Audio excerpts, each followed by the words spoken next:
that people don't want to understand. Many of the people that I know who are autistic speak of the same things that I do. Exactly the same things that I do. That's those who are able to speak.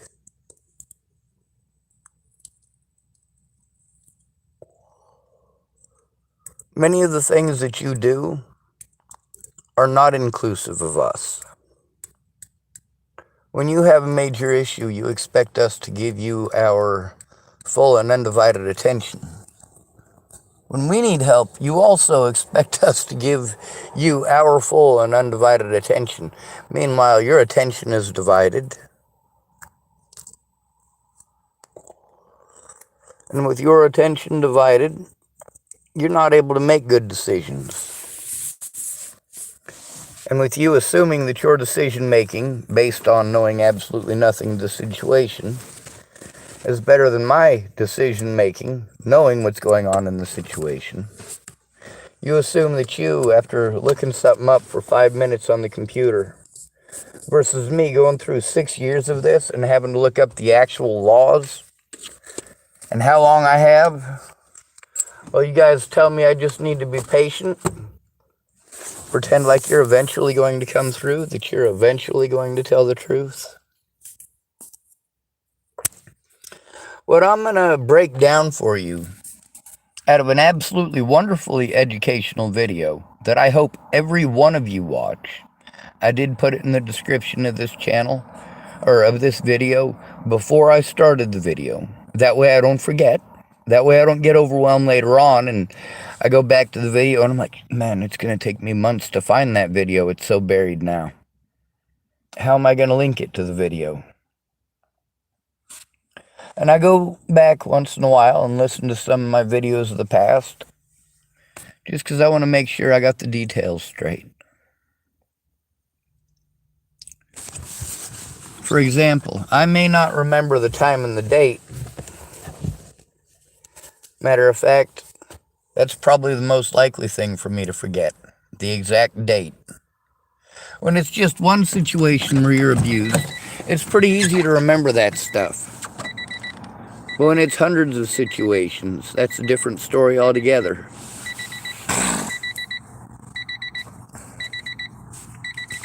One of the things that he talks about is having anxiety for no apparent reason. He says, all right, well, the first thing I do is I try to figure out what the problem is. It's usually a problem with the environment. Many of you expect me to try to talk with you in conditions that you complain about, but I'm permanently stuck in them because of people's assumption. Because people want to pretend that any male who has a trauma reaction to abuse must be an abuser because he is exhibiting signs of trauma. It's fucking stupid.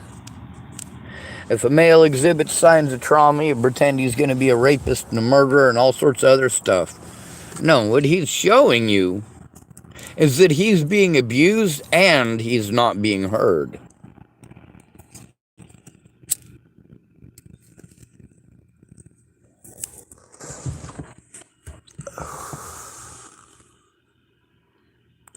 So he says sometimes he can't function in the environment and he doesn't know why. That's something that he and I have a very, very, very big difference of opinion on because we have very different experiences.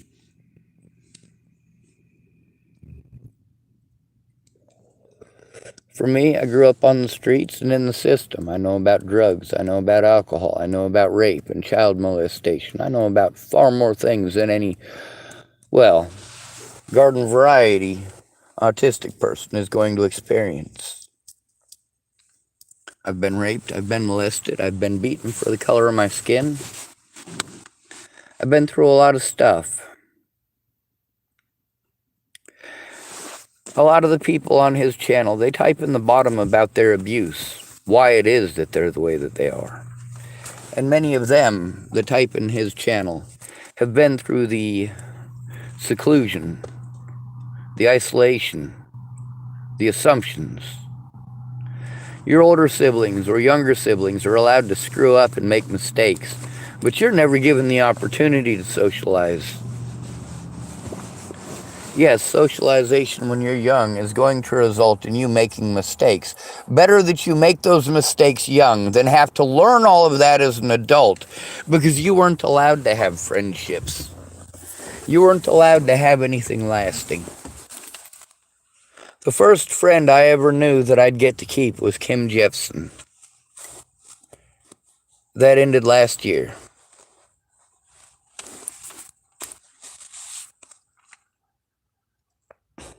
Longest lasting friendship I ever had. And we barely talk to each other. Maybe every few years or so.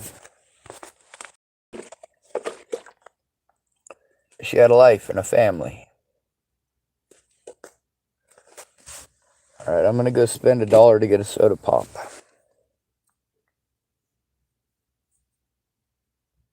I probably should not do that. Anyway, we're going to get back to a lot of the stuff that he goes through and talks about. Not being able to function. This is all a lot of stuff that you guys need to hear. That it's not just me. If I'm overwhelmed by the environment, I was probably overwhelmed by the time I got there. To some degree. In many cases, I go places where I'm not comfortable. But that's where I'm expected to be, to meet somebody who doesn't show up. A lot of my anxiety when I'm waiting on somebody is anxiety about them not showing up, because as an autistic male who is homeless, it is very likely that people are not going to show up. If they do show up, they end up doing all the talking.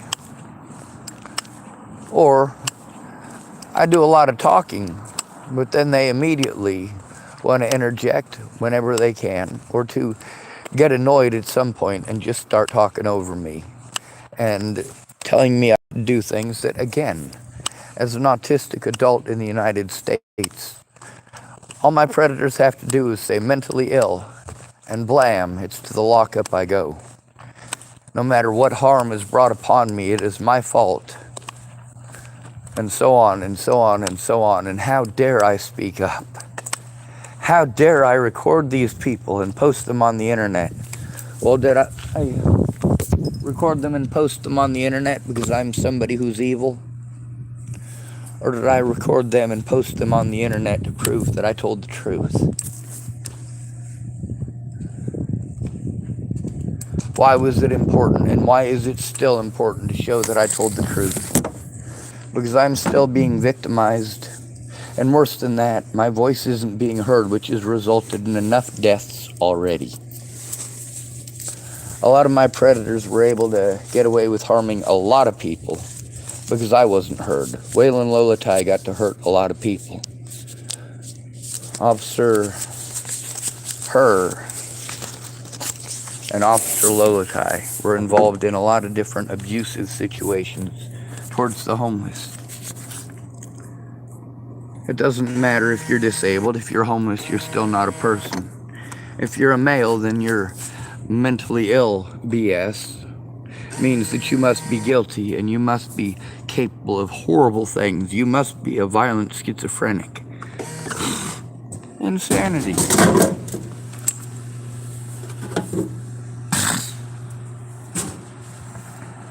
Autism is not the same thing.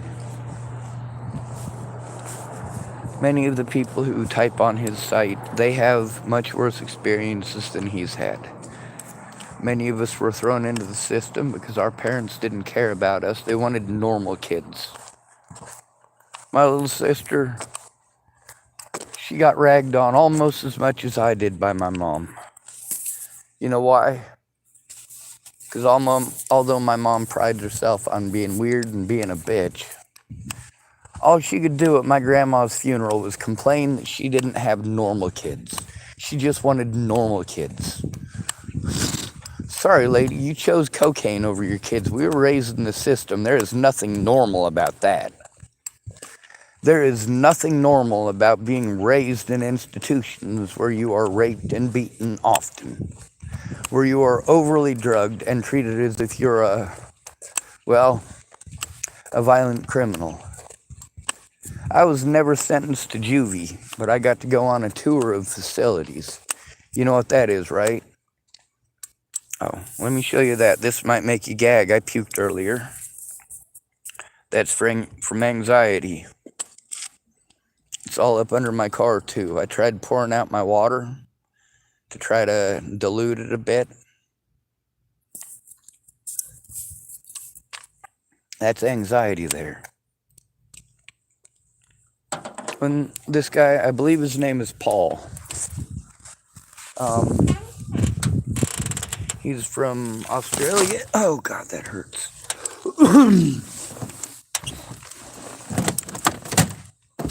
We're excluded socially because it's assumed that we're going to do bad things. No, that just results in us being socially stunted. The way that you treat us makes it so that we are woefully unprepared for the world. You have not allowed us to socialize the way you would allow other kids to socialize. Embarrassment. You wanted normal kids. That's fine. It's fine to want, isn't it? You didn't get what you want, now deal with it.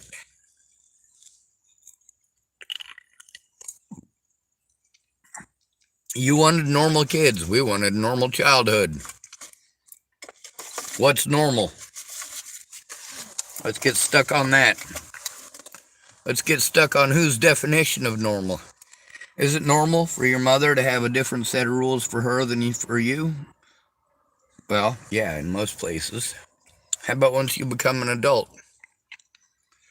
Yeah, it's normal for parents to be pushy assholes and to want you to do what they want.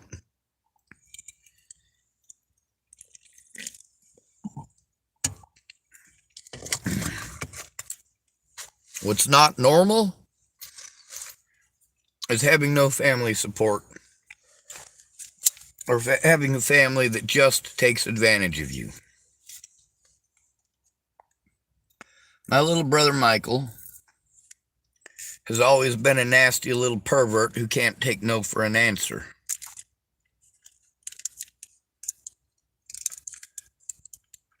Now, who is it that takes the abuse? Me.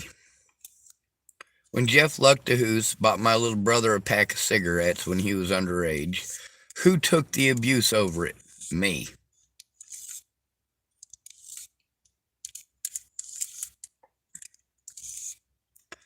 When my little brother stole an Eminem CD, who is it that got blamed for it? My mom blamed Drake Chambers. It wasn't Drake Chambers' fault.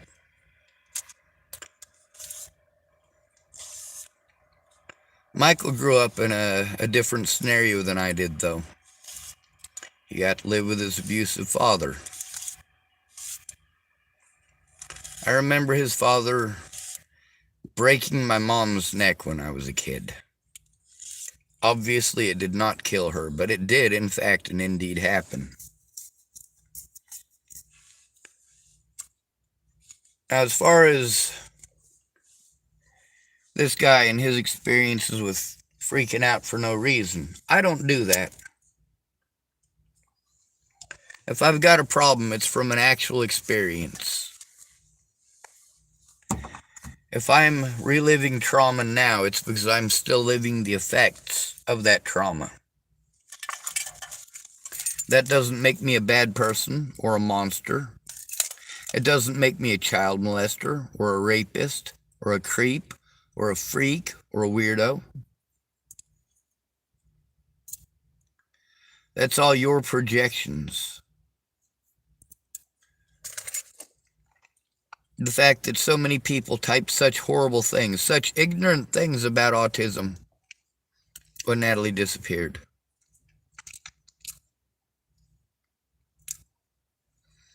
Shows that an uneducated public is no better than a mob. No better than a lynch mob. And while it may be wrong to do these things to black people or brown people or women, You will always make the exception when one of those people is homeless. When you talk about the rights that we supposedly have, and you talk about them as if they actually exist, it shows that you've never been homeless, and if you were, you're one of the pampered few.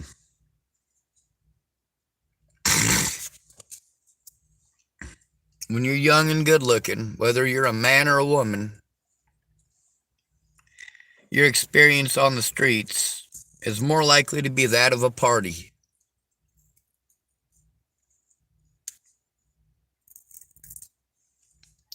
For the rest of us, there's nothing party about it.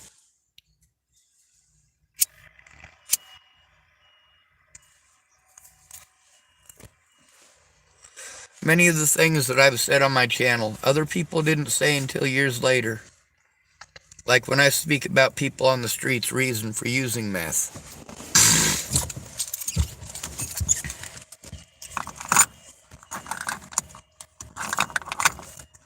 Having to stay up all night so you don't get a ticket.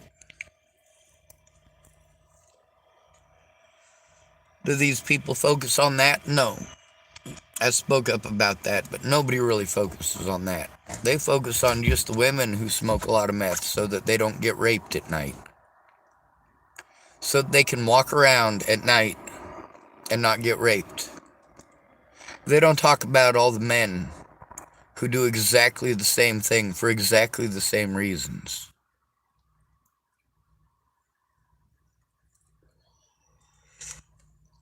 There are people from the LGBT community out on the streets who have severe mental problems.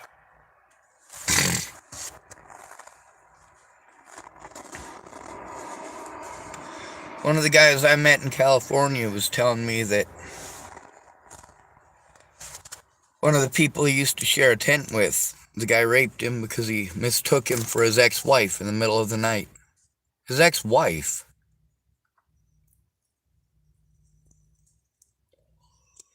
But that's not the only reason. That's not the only reason at all. Some of these people were addicted before they ever hit the streets. Some of them didn't become addicted until they'd been on the streets for a few months. See, they hit the streets but still had a job, thought they were going to bust their ass and get up and out. Within their first week getting homeless, they got a camping ticket for sleeping in city limits. Or they're sent to a homeless encampment, and when they get to the homeless camp, it's either already burned to the ground or it will be within a week. Or the police go through with their homeless sweeps. You're off looking for something to eat. You're off flying a sign to try to get some money to get something to eat. You're off at a job interview. You come back to your camp, and either tweakers have raided your camp, or the police have come through and bulldozed the whole thing.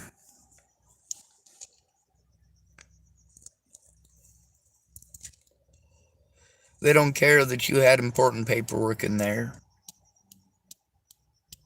They don't care that your important documents, like your social security card and your birth certificate, were in there. Of course, that's your first time around. Second time around, you remember to put everything in your wallet. Take it with you no matter what, so at least you have your driver's license or state ID, and your birth certificate, and your social security card, because they're going to steal everything else. Anything you leave unattended is going to get stolen. The more times you're forced to abandon your stuff, the more chance that it's going to happen today. If you have to leave your stuff for 30 minutes unattended, you really have to worry about your stuff, especially in a place like Boulder or somewhere bigger.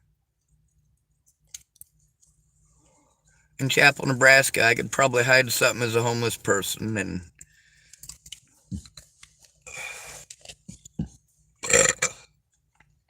feel reasonably safe that nobody would find it for about a week.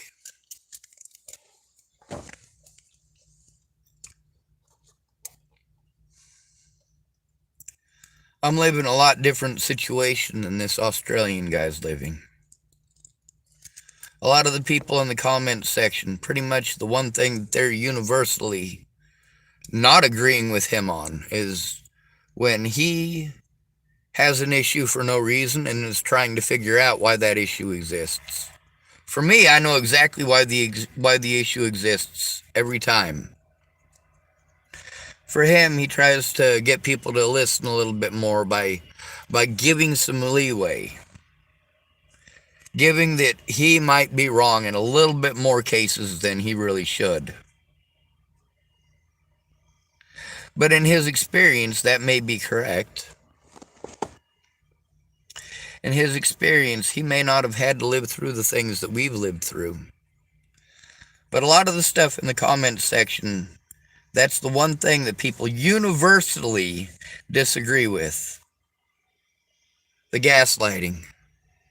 Because see, he's still dealt with enough of the gaslighting from neurotypicals that he still gives them more leeway than they deserve.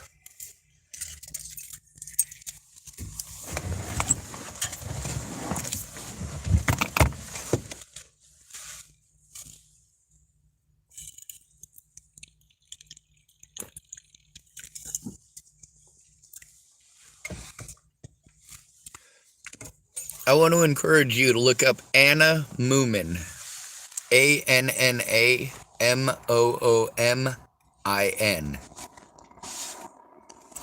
I also want you to check out Paul and his channel on Autism on the Inside, I think is what it's called. There's also the Aspie World. Some of his early stuff is very useful to us, but this guy is definitely one of those autistic people who's out for likes, clickbait, and selling merchandise. For me, there's a lot of things that I can't function well enough to do, and I don't have a quiet place to go. I don't have my own place where I don't have to look over my shoulder for a police officer or a Karen. Where I don't have to look over my shoulder for a sheriff or a tweaker. Where I don't have to look over my shoulder and worry about a homeless person or somebody in a house feeling equally brazen about committing crimes against me. I get that I don't matter. I get that the guy from the Aspie world is wanting to make a living, especially now that he's got a family and a kid.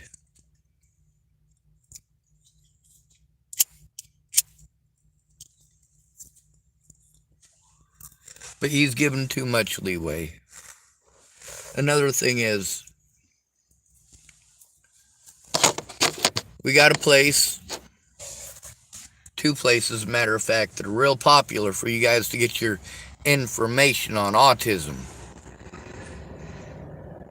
Except you're not getting information on autism.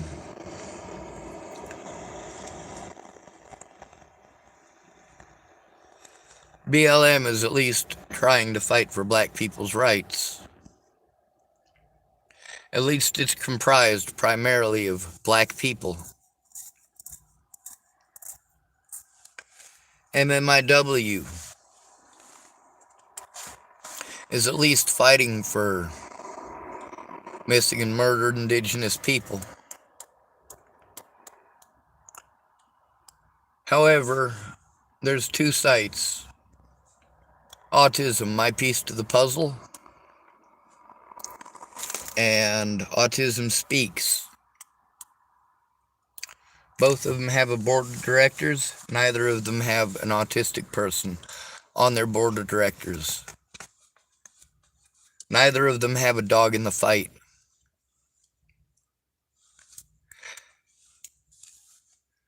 They paint us as monsters and try to get funding from you that doesn't help autistic people.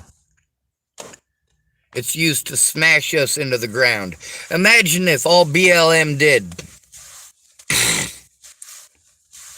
was tell us how we need to feel sorry for the police and for the parents of these black kids who are being abused.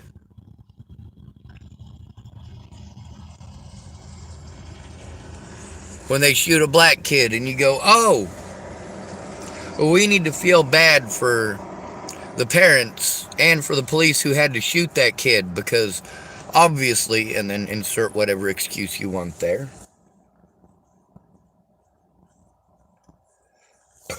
To find out whether or not we're autistic, you have to see past the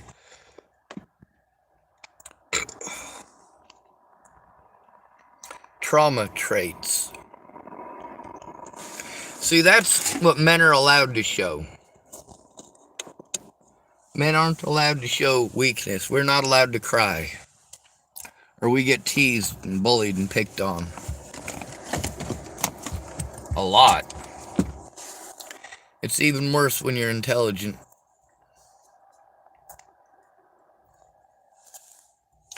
When you don't really make connections with people because you were always in the places where the messed up kids are. So you can identify people who are schizophrenic pretty easily. You can identify autistic people pretty easily. You can identify people who are on drugs pretty easily.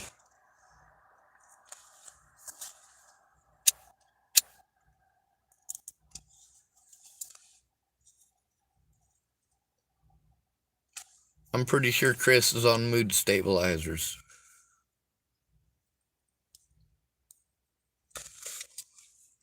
He smiles at inappropriate times. Often. You notice when I smile at an inappropriate time, I have to force the smile.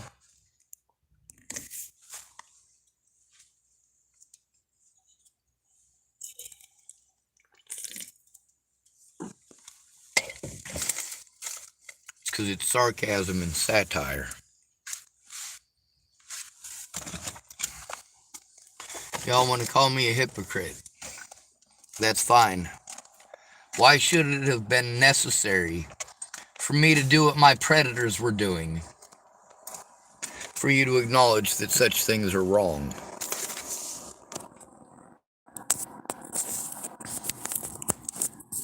You prevent us from having meaningful experiences, meaningful friendships,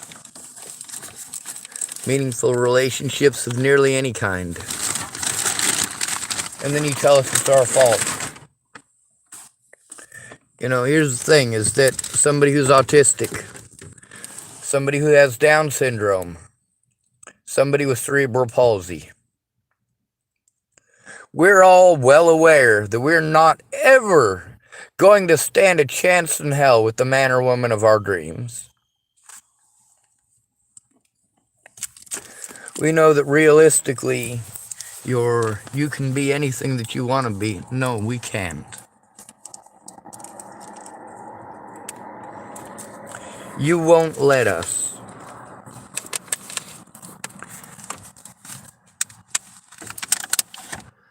I know people who are pilots that lost their pilot's licenses when people found out that they were autistic.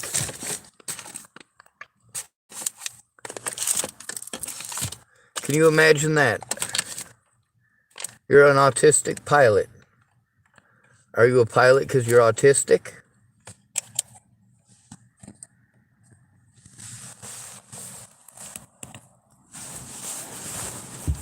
Is that what got you interested in being a pilot?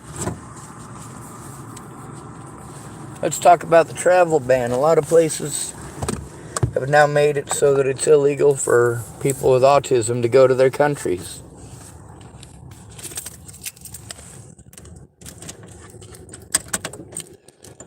How would you feel if people made it illegal for Jews to show up at your country? Or it was illegal for black people to show up at your country? We think differently. That doesn't mean wrong. You're more honest than you are. The pathetic thing about that is that neurotypicals are so used to social niceties that make them all into liars. How are you doing today? Oh, I'm doing fine. I'm keeping up with the Joneses. I'm as happy as the Joneses. Can't you tell? Life is wonderful. Ha ha ha ha ha.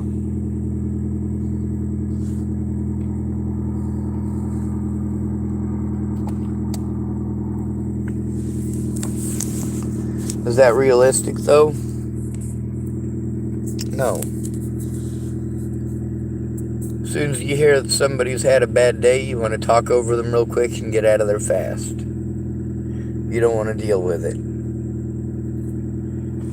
And that's what makes it so that we can't trust you. When we come to you for help, you just assume that it's our fault for being autistic.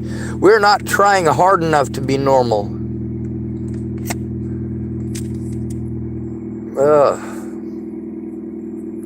Meanwhile, none of this is any sort of hatred towards this feller.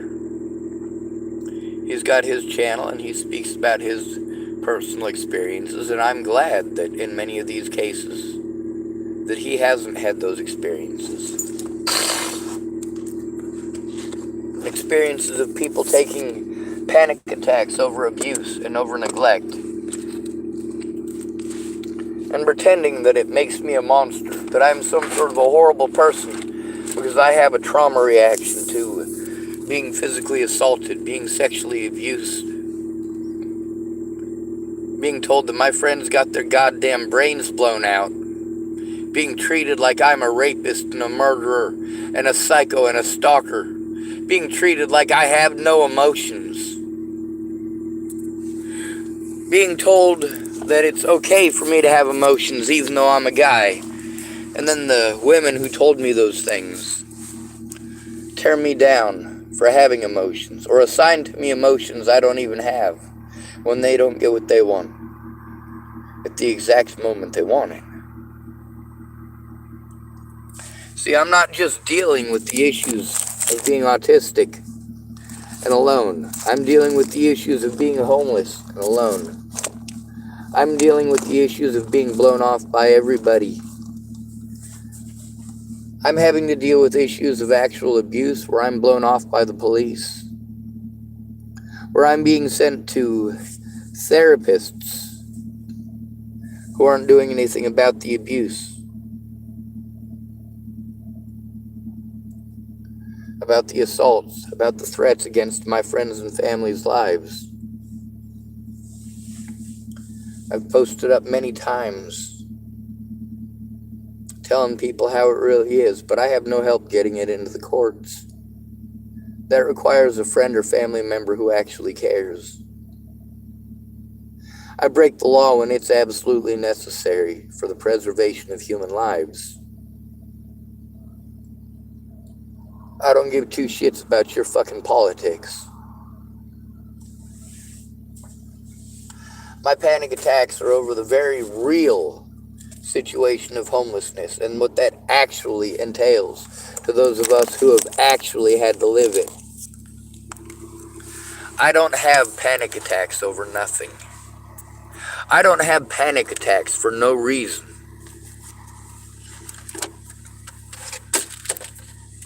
I also don't have meltdowns for no reason. By the way, they're not meltdowns. And nobody who is autistic should use that term anymore. If you call it a meltdown, they get to pretend like you're unhinged mentally and that you freak out for no reason. Call it a mental breakdown because you are being bombarded with environmental stresses. That includes the people in your environment and the noises. Paul, in his video, the one that I posted a link to in the bottom, he does talk about those environmental stresses and how they are harmful. The one thing that people seem universally not in agreement with Paul is the level of abuse and, of course, freaking out over nothing. He may have anxiety over nothing, but chances are pretty good there's something in the environment. chances are pretty good that there is something in the environment that is a stressor. With Shannon Alvarado, because her daughter couldn't speak, I tried to help her out with that from a distance. And she was telling me that she was able to do some stuff based on that info that helped. Well, when I got there, I realized that the info that I had given her was not useful because it did not apply to her situation or her daughter's situation. Her daughter is overwhelmed because Shannon Alvarado is a screamer when she drinks. She's loud, kind of like I am when I'm stressed out. What am I most often stressed out by? Fucking screaming.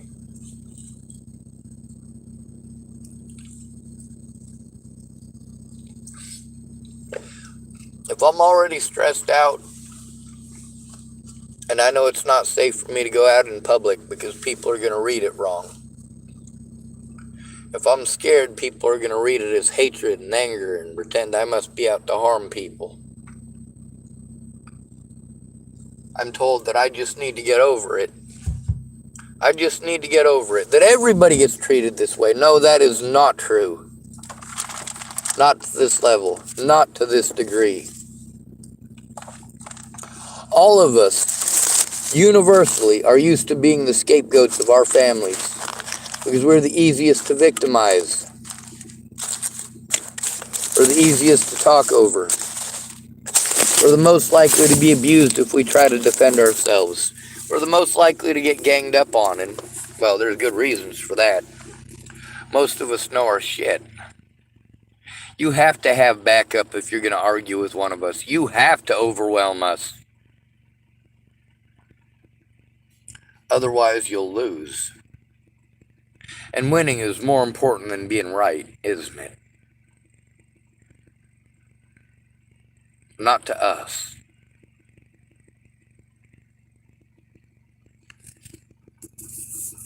You abuse us and you tell us it's our fault.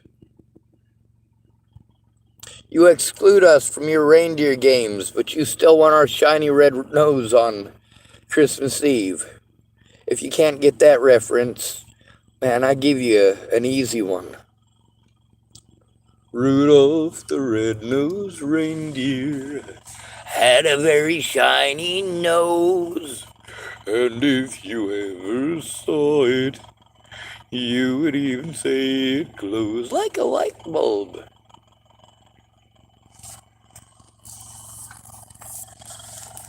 I get that I'm a little strange and that many of my methods are unorthodox, but I use those methods because they work, regardless of being unorthodox. Oftentimes, that's what gets me out of a screwed up situation.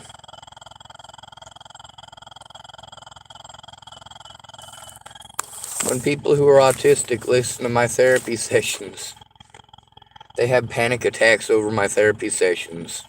Did you know that? Some of those people say, Sean, I don't know how you were able to stay so calm during that. I couldn't. You sure? Because see, us as autistic people, we have to take the abuse and we know it. While other people are allowed to rage at us over the most trivial stuff on God's green earth. When we're raped or beaten, we're told that that's just the way life is sometimes. Or they're sorry that that happened. Or would you like a sandwich? Would a sandwich make it better? That's from people who want to be nice. We don't need nice people.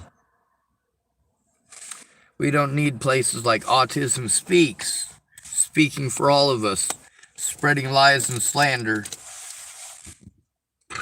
and blaming their victims.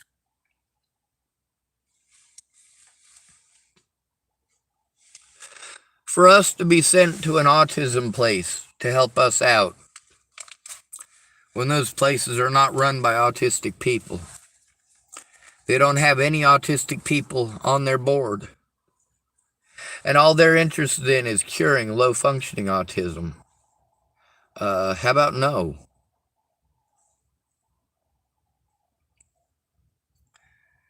Because you know that you're not going to make it just a cure for them. You want to cure all of us. Meanwhile, we were born this way. We don't need to be cured, we need to be understood. And that starts with not spreading ignorance. For most of us, we can pinpoint our exact trauma and why. We just have to be afraid to speak up about it.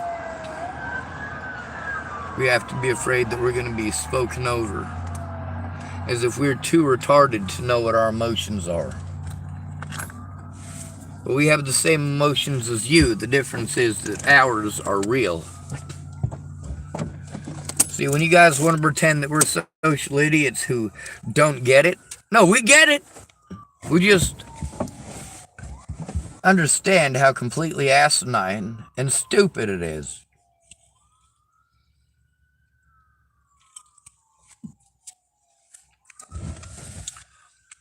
All of neurotypical society revolves around lying to people.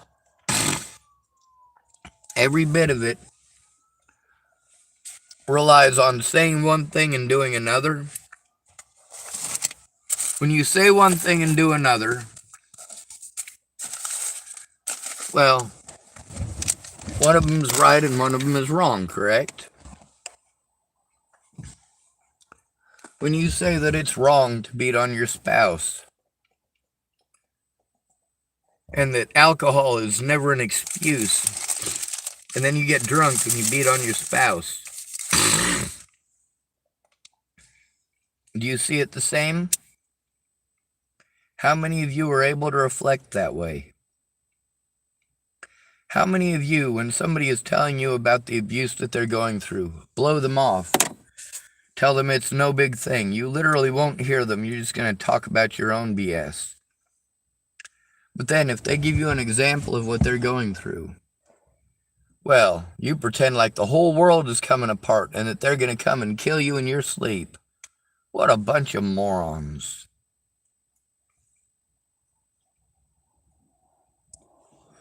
When I send you just a little bit of assholery, and I explain to you that that's what I'm going through, you don't fucking like it? I don't give a shit. All I'm doing is giving you a tiny example. Because unlike my predators, I'm not threatening to kill you. I'm not threatening to kill your kids. I'm not assaulting you.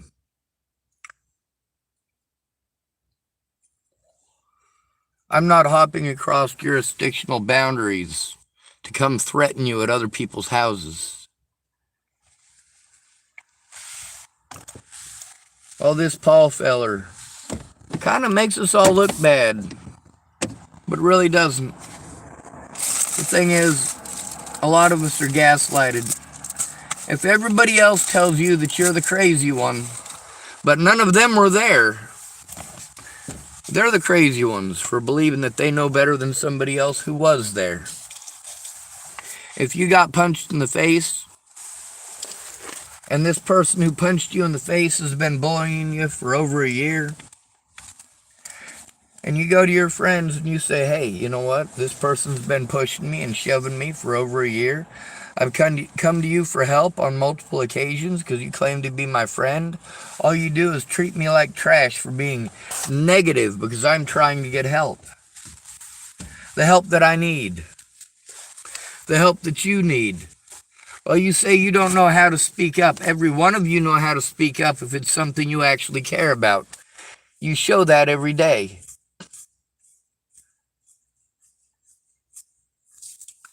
But autistic people don't matter to you. It doesn't matter to you that it's the fastest growing disability in the country.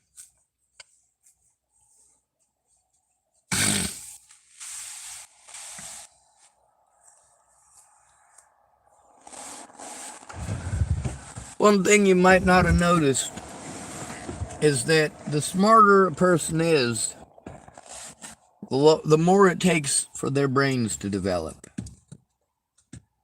If you're going to be a highly intelligent person, your brain comes out half-cooked. It has to do more developing than anybody else's, because your brain is going to be capable of doing more than anybody else's. But then people want to pretend that because it took you an extra month or two to start speaking, or maybe even an extra year, that it means that you're retarded and stupid. No, it means that you're developing. It means that you're developing differently than your peers. It denotes that your brain is going to be superior to those around you for the rest of your life. That you're going to be more intelligent than nearly everybody that you meet for the rest of your life. And it means that you have to deal with the fact that to stupid people, intelligent people sound like crazy people. And stupid people are so self-assured that they know everything. They'll just talk right on over the top of you. You're trying to tell them what's going on and what you're going through and why it is you need somebody there with you.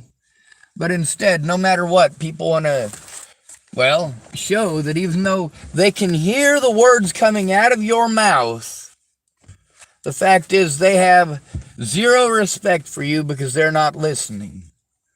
When people say, oh, I care, I showed I care by telling you I care. No, you don't show you care by telling me you care.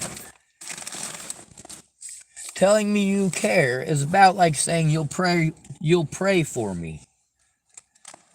Tell you what, I've done a lot of prayers in my life. None of them did any good. When I was at the church today, was it God that I gave thanks to? Absolutely not. God isn't the one that took the time out of his day to make sure that we were served. When you guys want to say give it to God, what you're saying is ignore the abuse and allow it to continue. And that's the most disgusting thing that you can do. You're killing us. And you don't care.